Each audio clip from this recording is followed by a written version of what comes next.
감사합니다. 오늘 소요리 문답 15문 할 차례인데요. 같이 한번 보겠습니다. 13문부터 보면은 우리 시조가 창조함을 받은 본지 위에 그대로 있었는가? 어떻게 됐죠? 본지 위에서 떨어졌다 그랬습니다. 본지 위에서 지금 인간의 모습은 본래 창조된 영광스러운 모습에서 떨어진 타락한 모습이라는 것이죠. 왜 떨어졌습니까? 죄를 범함으로 본질을 상실하게 되었다. 그 죄가 도대체 무엇이길래 본질을 상실할 정도의 타격을 주었느냐? 죄가 무엇이에요? 하나님의 법을 순종함에 부족하거나 어기는 것.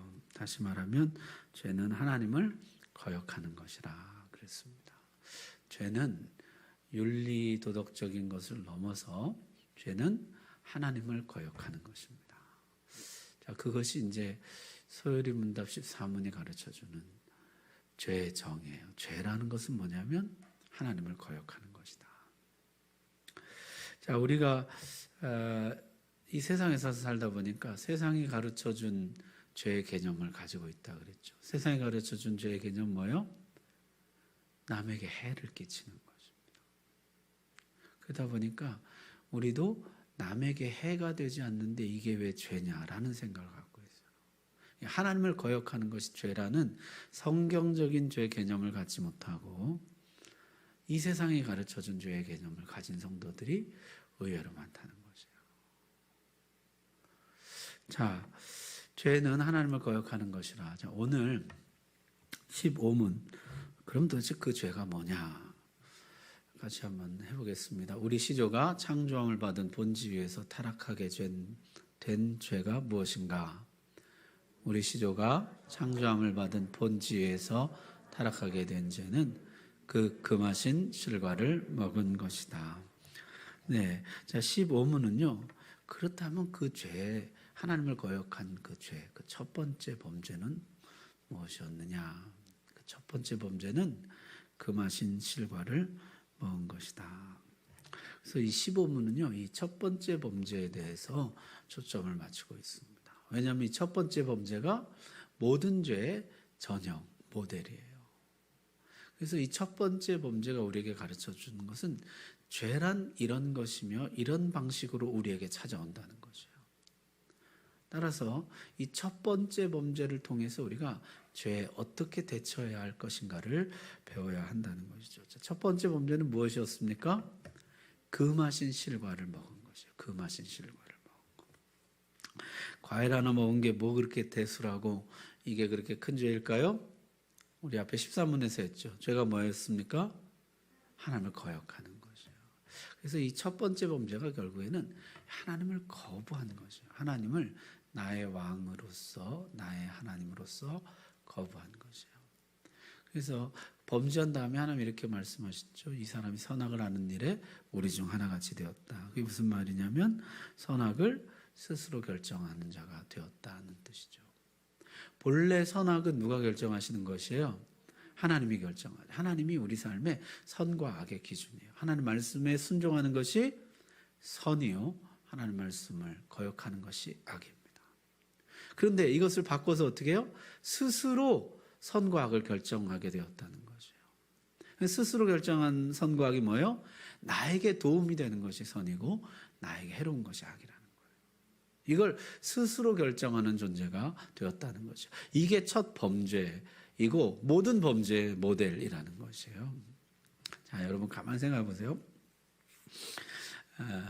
선악과 이제 이야기도 하지만 선악과를 따먹으면 더 행복할 것이라. 이게 너에게 유익을 준다는 것이에요. 하나님이 준 것보다 더 큰 유익을 준다. 그래서 이제 그걸 따먹은 거 아니에요? 이게 이제 죄가 되는 것이죠. 자, 내가 남의 것을 도둑질했어요. 도둑질할 때는 뭐예요? 이게 나에게 유익이 되리라고 생각하는 것이에요. 그러니까 그게 나에게 유익하냐 아니냐를 보고 판단. 내가 세금을 떼먹었어요. 도둑질했어요. 그게 나에게 유익이 보탬이 된다고 생각하는 것이에요. 근데 하나님께서는 뭐라고 말씀하시는 것이에요? 하나님 말씀에 순종하는 것이 선이고 불순종하는 것이 악이에요.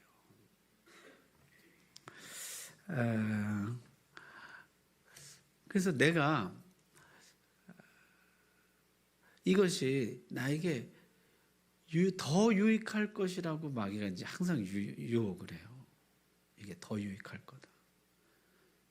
더 행복할 거다는 그 유혹을, 그것이 하나님 말씀에 거역하는 것이기 때문에 오히려 나에게 유익하지 않다고 내가 고백하는 것이에요. 그게 믿음인 것이죠. 이게 더 큰 행복을 줄 거야, 이렇게 나에게 다가오는 것이죠.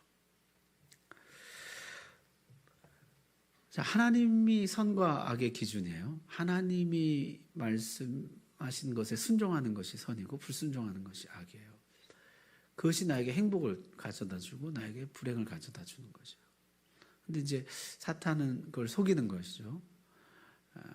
하나님 말씀을 지키지 않아도 더 행복한 길이 있다는 거죠.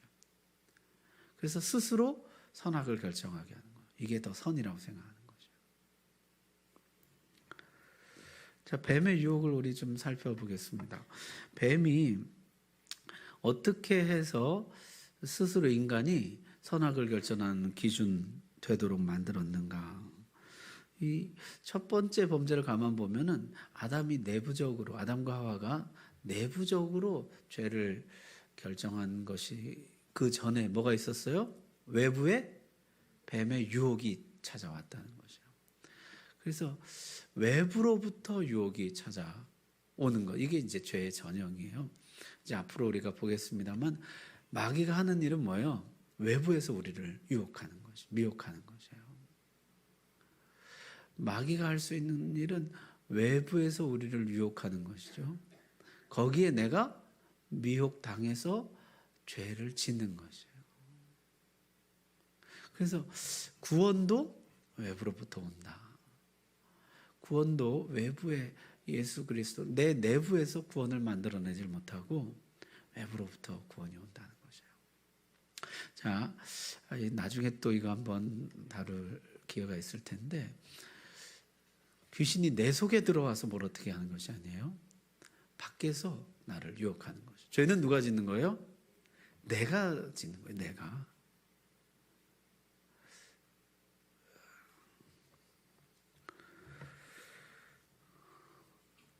자, 뱀이 이제 유혹이 밖에서부터 오는데, 그 유혹이 어떤 것이냐면 하나님에 대해서 왜곡된 인식을 가지게 하는 것이에요. 하나님에 대해서 잘못된 인식을 가지게 하는 것이에요. 그래서 뱀이 유혹할 때 한 말이, 그것을 먹는 날에는 너희 눈이 밝아서 누구처럼 된다고요? 하나님과 같이 되어 선악을 알 줄 하나님이 아심이니라. 마치 하나님이 그게 싫어서 그렇게 한 것처럼 하나님의 의도를 왜곡하는 거죠.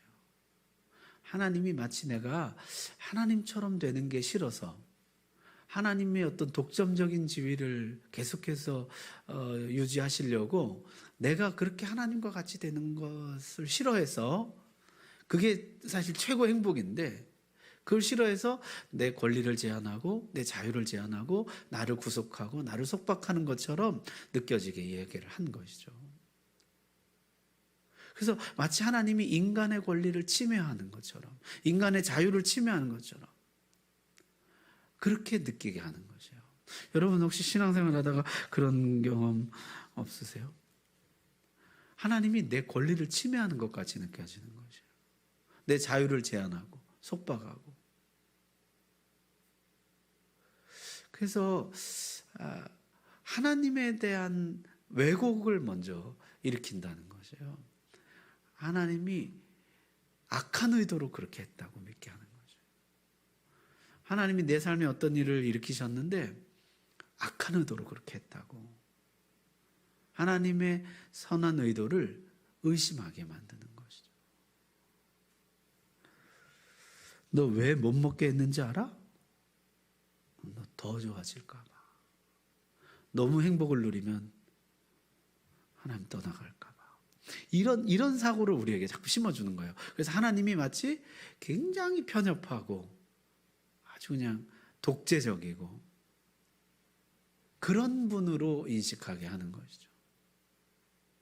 그래서 하나님을 그냥 적당한 불가근 불가원, 너무 가까이 하지도 말고 너무 멀리 하지도 말고, 하나님도 적당한 거리에서 해야지 너무 가까이 가면 하나님이 내 자유를 엄청나게 속박하고 제한할 것 같이 느끼게 한다는 것이에요.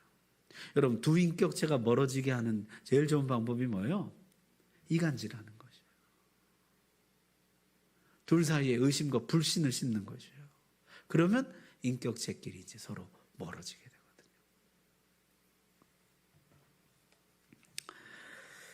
자, 그래서 하나님이 마치 내 권리를 빼앗는 것처럼 내 자유를 제한해서 나로 하여금 더 큰 행복을 못 누리게 하는 것처럼 느끼게 하는 것이죠. 여러분, 달란트 비유 아시죠? 달란트 비유에 보면은 5달란트, 2달란트, 1달란트 받은 사람이 나오는데, 그 1달란트 받은 사람이 한 말이 아주 인상적이에요. 뭐라 그랬어요?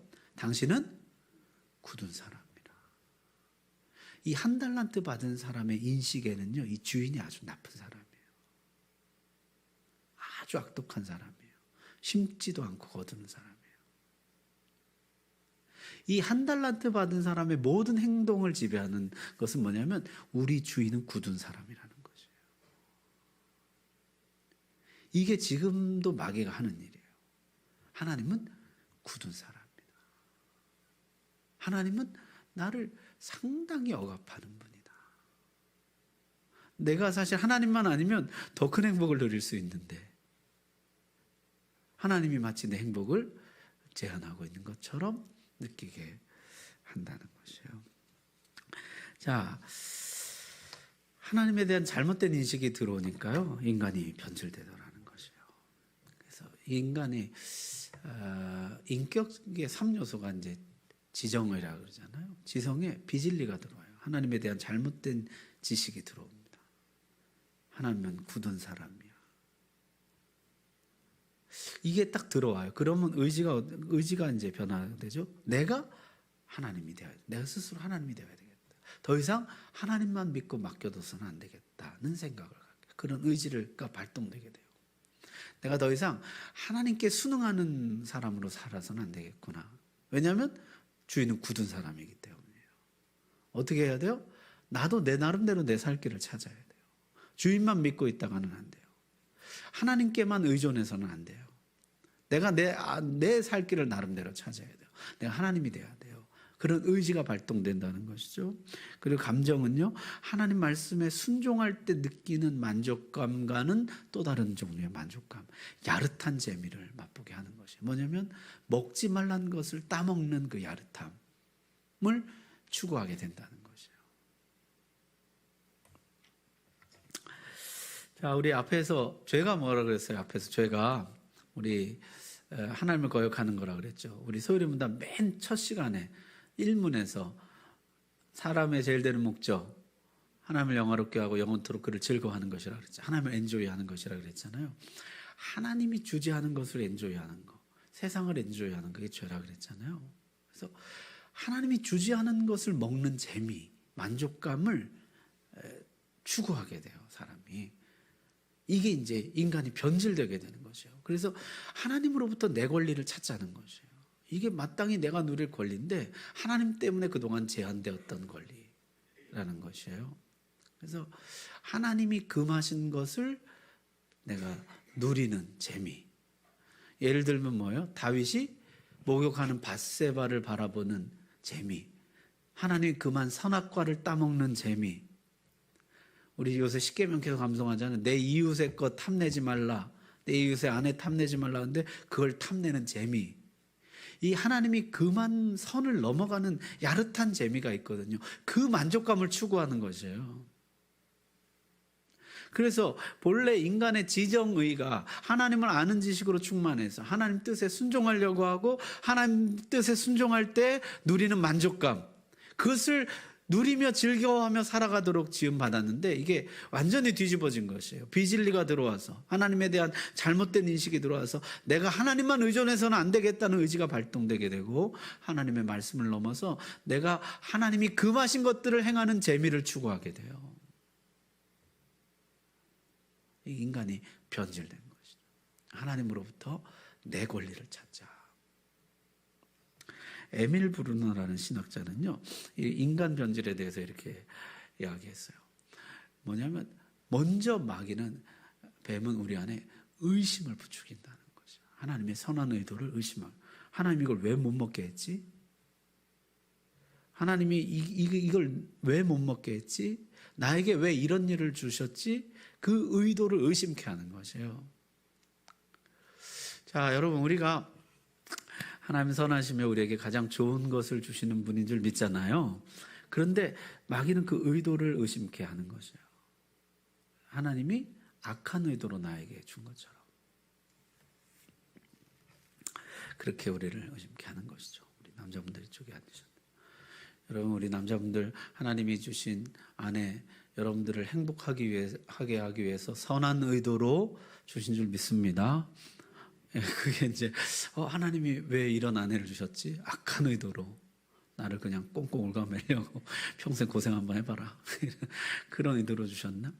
여러분, 우리 여러분들에게 하나님이 주신 남편 가족은 선한 의도로 하나님 여러분에게 주신 것인 줄 믿습니다. 그것을 의심케 하는 것이에요. 하나님 이걸 왜 나에게 주셨지? 악한 의도로 주신 거 아니야? 이런 생각이죠. 하나님 나에게 주신 것을, 우리 내 몫이 있다 그랬잖아요. 내 몫을 하나님이 악한 의도로 생각하는 것이에요. 내 몫이 3가지였는데 뭐였어요? 내 아내, 내 직업, 내 음식이었잖아요. 이걸 의심케 하는 것이에요. 하나님이 나를 악한 의도로 나에게 이것을 준 것으로 의심케 하는 거예요. 두 번째는 이제 욕심을 부추긴다는 것이에요.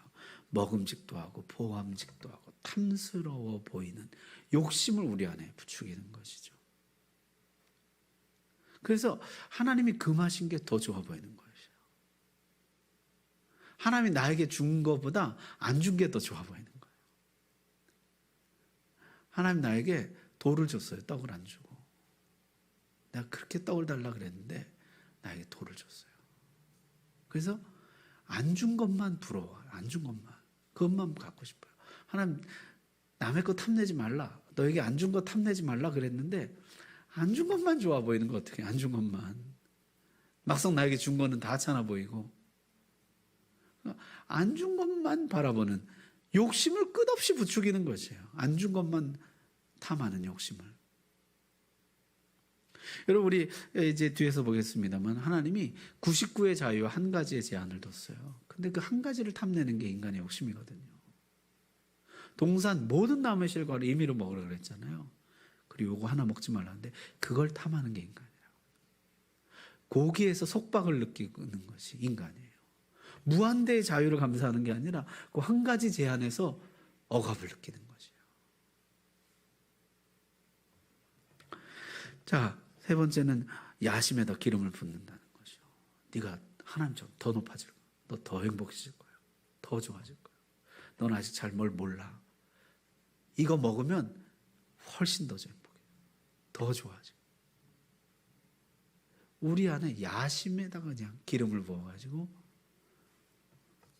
근데 하나님으로부터 독립하자. 그래서 이 첫 번째 범죄를 가만 보면요, 하나님을 의심케 해서 더 이상 하나님을 의존하는 삶을 중단하게 하고 하나님으로부터 떨어져 나오게 합니다. 이게 범죄거든요. 하나님을 거역하게 하는 첫 번째 단계는 하나님과 인격적으로 연합되어 있던 우리가 하나님을 의심하고 불신함으로 하나님으로부터 분리되는 것이에요. 하나님으로부터 떨어져 나오는 것이요. 그 다음에는 이제 완전히 이제 마귀 밥이 되는 것이죠. 그래서 우리 안에 이런 말을 계속 하나님으로부터 독립하라고. 하나님께 매여 있고 의존되어 있고 여기로부터 독립하라는 것이에요. 너 스스로 살아. 네 인생의 주인은 너다. 스스로 결정하라. 이런 모든 말들이요, 하나님을 의존하는 것을 중단하라는 것이에요. 그리고 하나님으로부터 독립하라는 것이죠. 우리 이제 앞으로 보겠습니다만 하나님으로부터 독립하는 것은 독립이 아니라 누구에게 매이는 것이에요? 마귀에게 매이는 것이에요. 마귀가 속이는 것이죠. 마치 하나님으로부터 독립해서 독립된 어떤 성숙하고 건강한 인격체가 될 것처럼 말하지만 하나님으로부터 떨어지면 완전 마귀 밥이 되거든요. 마귀에게 완전히 매여 마귀 종이 돼요. 자, 오늘 첫 번째 나눔은요. 당신은 하나님을 인정하십니까? 하나님을 인정하고 하나님을 의존하는 삶을 살아가는가? 당신 하나님의 선한 의도를 의심한 적은 없는가? 하나님이 선한 의도로 내 삶에 일을 행하시거든요. 그런데 하나님의 선한 의도가 의심이 되는 것이에요. 하나님이 나를 미워해서, 나를 싫어해서 꼭 그런 느낌이 자꾸 드는 것이죠. 하나님은 항상 나한테 좀 덜 좋은 걸 주고 쟤한테는 항상 제일 좋은 걸 주는데 나한테는 항상 좀 덜 좋은 걸 주고 좀 하나님에게 나는 항상 둘째, 셋째인 것 같은, 첫째는 다른 사람들이고 이런 것들이 뭐예요? 우리를 하나님으로부터 떨어뜨려 놓으려는 것이거든요. 자, 그런 이야기들 좀 한번 나누시면 좋겠습니다. 나눔 시간 갖고 이어서 하겠습니다. 네, 감사합니다.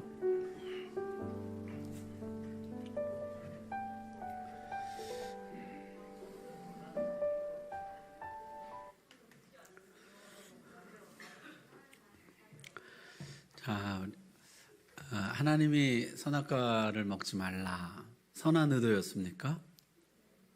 선한 의도였죠. 하나님이 아담과 하와를 만물의 통치자로 세웠잖아요. 모든 만물을 다스리라.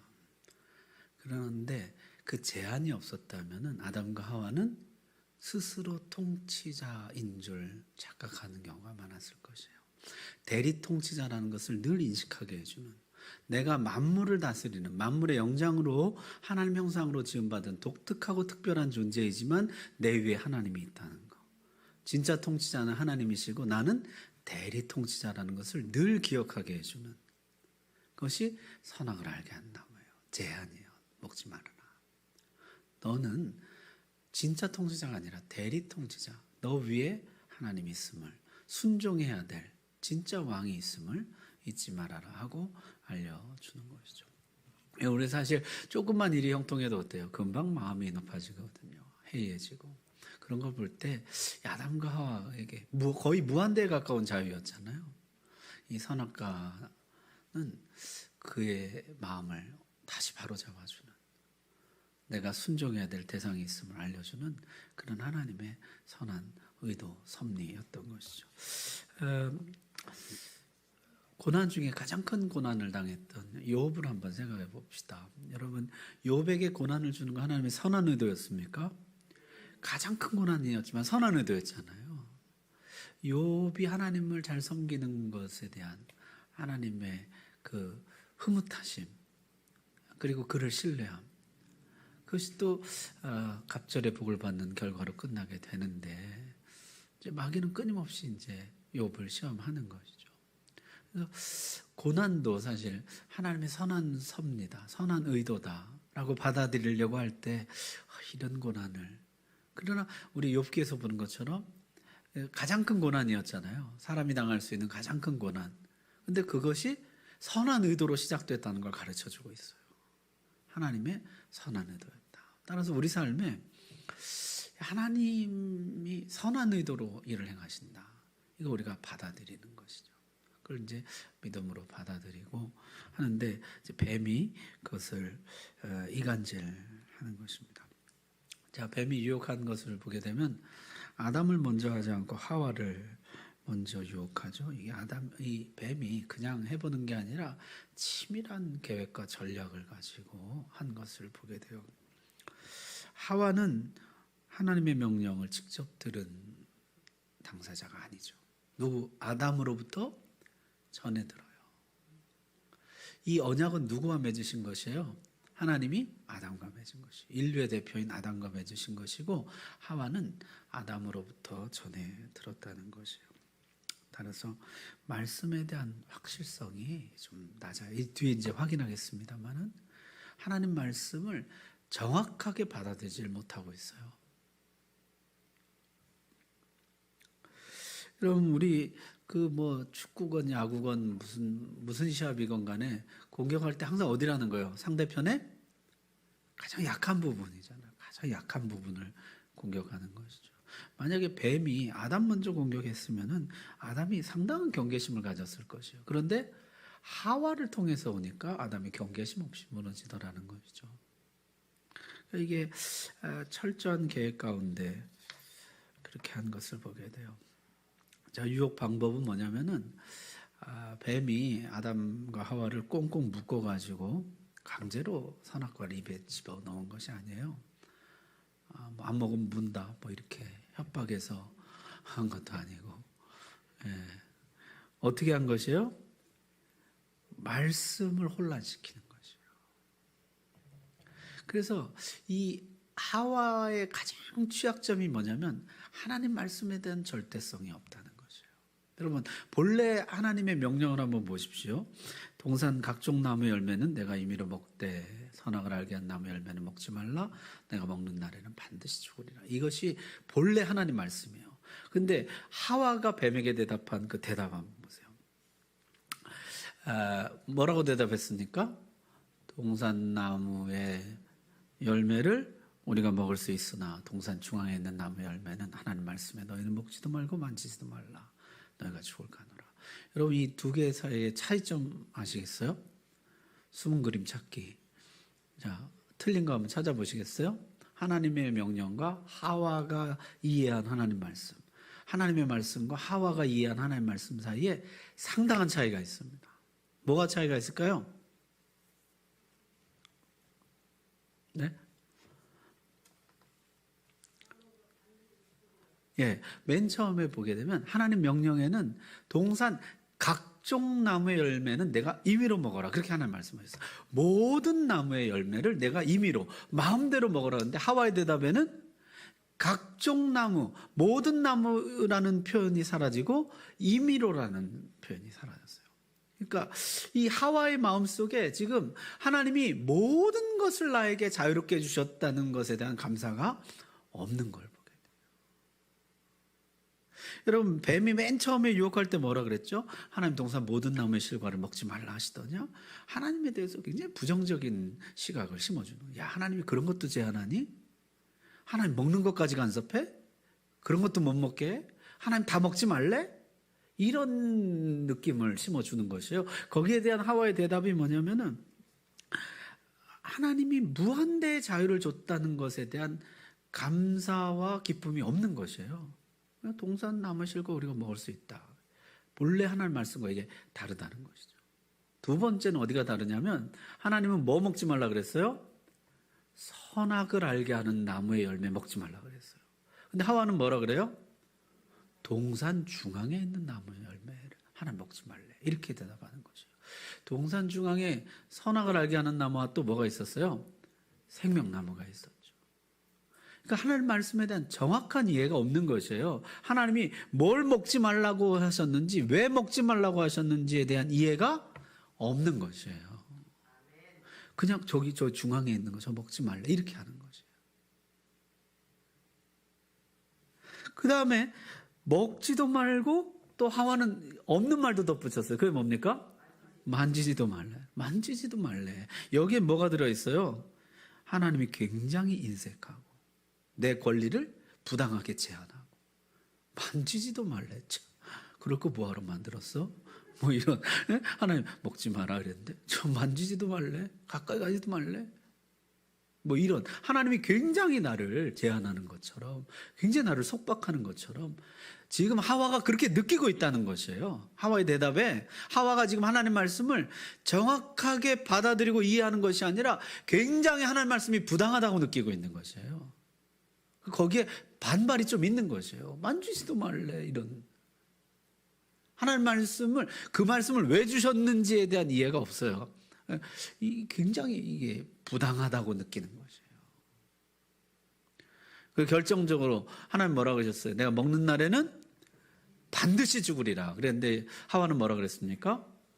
죽을까 하노라. 하나님 말씀대로 안 될 가능성도 있다는 것이에요. 하나님 말씀이 반드시 죽는다 너 그랬는데도 안 죽을지도 몰라. 하나님 말씀대로 안 될 수도 있어. 이런 느낌을 주는 것이죠. 여러분도 혹시 그런 생각 있지 않으세요? 에이, 하나님 그냥 겁만 주는 거야. 지옥 안 갈지도 몰라. 벌 안 받을지도 몰라.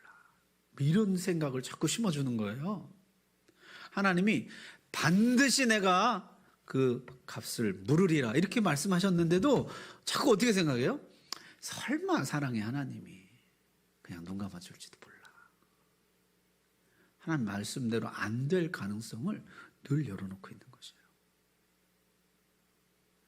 그래서 이 하와의 대답을 가만 보면은 이 하와가 하나님 말씀을 정확하게 알지 못할 뿐더러 그 말씀을 왜 주셨는지 하나님의 의도도 알지 못하고 하나님이 무엇을 금하시는지도 알지 못하고 오히려 하나님 말씀에 대해서 반발을 가지고 있어요. 그리고 하나님 말씀이 그대로 안 될 가능성에 대해서 열려 있어요. 여러분, 하나님 말씀은 언제 힘이 있습니까? 절대성을 가지고 대할 때 힘이 있거든요. 말씀의 절대성을 잃어버리면 말씀에 힘이 없어요. 여러분, 마귀가 예수님 시험할 때 뭐 갖고 시험해요? 말씀 갖고 시험해요.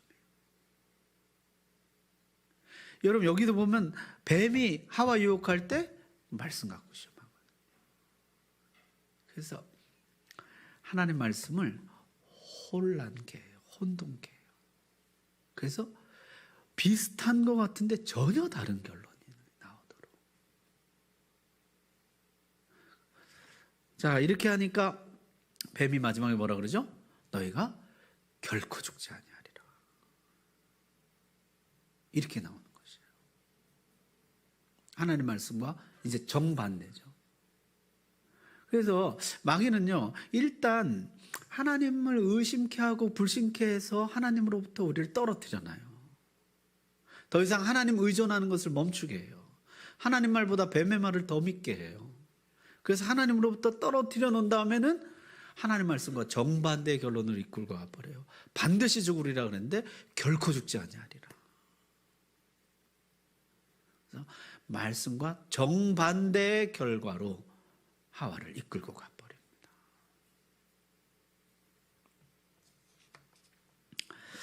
자, 하나님 말씀은요, 내가 이게 절대성을 가지고 받아들여야 돼요.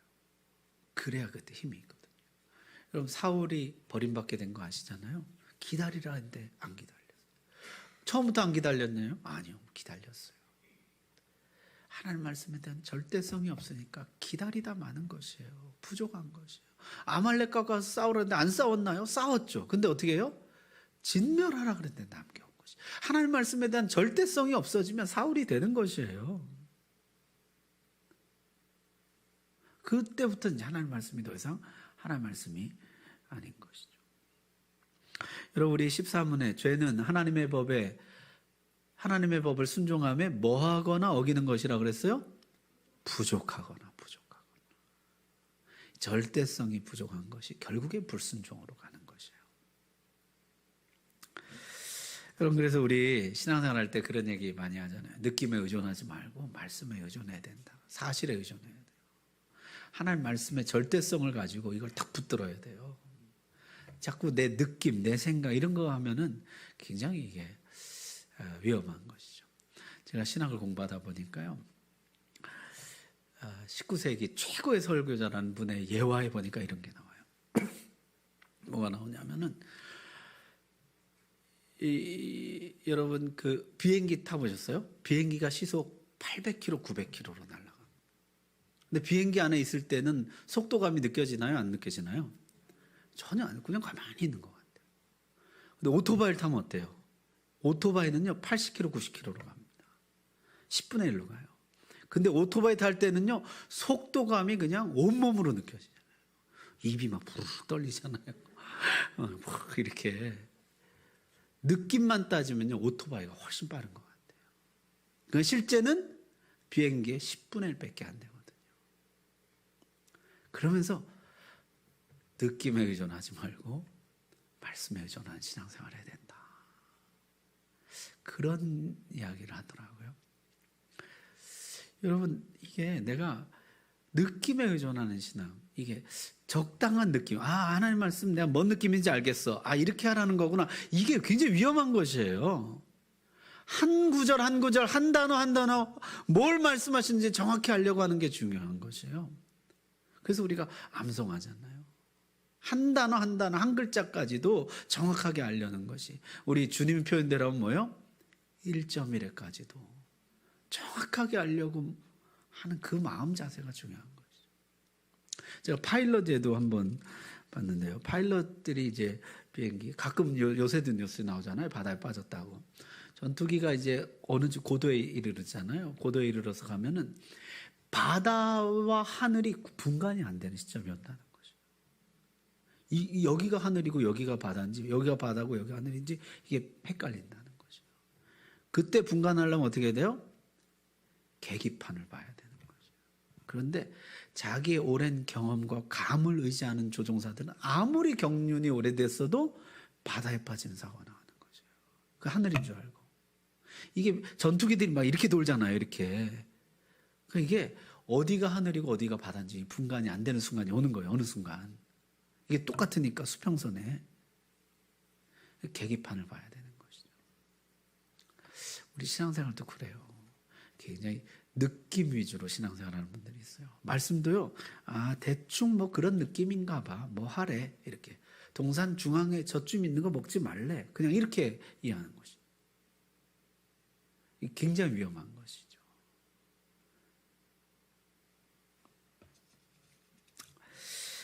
자, 그래서 오늘 마지막으로 나눔은요, 나에게 말씀에 대한 절대성이 있는가? 나는 정말 이게 진짜 무슨 뜻인가? 하나님 나에게 한 말씀 한 글자 한 글자까지 내가 정확히 알고 이해하려는 마음이 있는지, 아니면 그냥 대충 이런 느낌이구나, 뭐 하지 말래, 뭐 이렇게 받아들이는지 한번 점검해보고 나눠보세요. 나는 말씀에 대한 절대성을 높이기 위해서 어떤 노력을 하고 있는지. 제가 보니까 우리 야고보서부터 암송했잖아요. 야고보서부터 지금도 야고보서부터 반복하면서 하는 분들이 있어요. 여러분, 내가 정말 하나님 말씀에 대한 절대성을 높이기 위해서 몸부림치고 노력하는 게 있어야죠. 그냥 느낌으로 그렇대 뭐 이렇게 이거 조금 이제 좀 버리셔야 돼요. 조금 성숙하셔야 돼요. 특별히 우리 수요 예배 오신 분들은 우리 교회 최고의 믿음 가지신 분들이잖아요. 그러니까 조금 더 말씀에 대한 절대성을 높이는 것이 필요하다. 한번 좀 어떻게 하면 절대성을 높일까, 그런 이야기도 좀 한번 나눠보시고 나눔 가지시기 바랍니다. 이 첫 번째 범죄가 중요한 것은 모든 범죄의 모델이고 전형이고, 지금도 원수는 같은 방식으로 우리를 유혹하기 때문이라 그랬죠. 첫 번째는 이제 하나님을 의심케 하는 것입니다. 하나님으로부터 우리를 떨어뜨리는 것이죠. 마귀가 예수님 시험할 때도 뭐라 그랬어요? 내가 하나님 아들이거든. 뛰어내려봐라. 하나님이 발이 땅에 닿지 않도록 붙잡아 주시나 안 하시나. 이런 우리로 하여금 하나님의 사랑, 하나님의 의도, 선하심을 의심케 하고 불신케 해서 하나님과 떨어뜨려 놓는 것이요. 그 다음에는 어떻게 해요? 말씀의 혼란을 주어서 우리로 하여금 말씀과의 정반대의 결론에 다다르게 하는 것입니다. 하나님, 내가 하나님을 더 밀착하고 더 의존하고 더 붙들고 더 연합할 수 있게 하시고, 하나님 말씀에 대한 절대성을 가지고 말씀대로 살아가는, 오직 말씀이 선인 것을 내가 믿음으로 고백하면서 주변에서 뭐 이게 더 유익하고 더 좋고 뭐 무슨 얘기를 해도 하나님 말씀이 최선이라는 이 믿음을 갖게 해주시고 그 말씀대로 살아가도록 우리 옆 사람 손 한번 붙들고요, 하나님 우리에게 그런 믿음을 허락해 주셔서 우리 옆에 있는 형제자매, 우리 믿음의 식구들 그렇게 주님 앞에 살아가도록 도와주옵소서. 우리 다 같이 기도하겠습니다.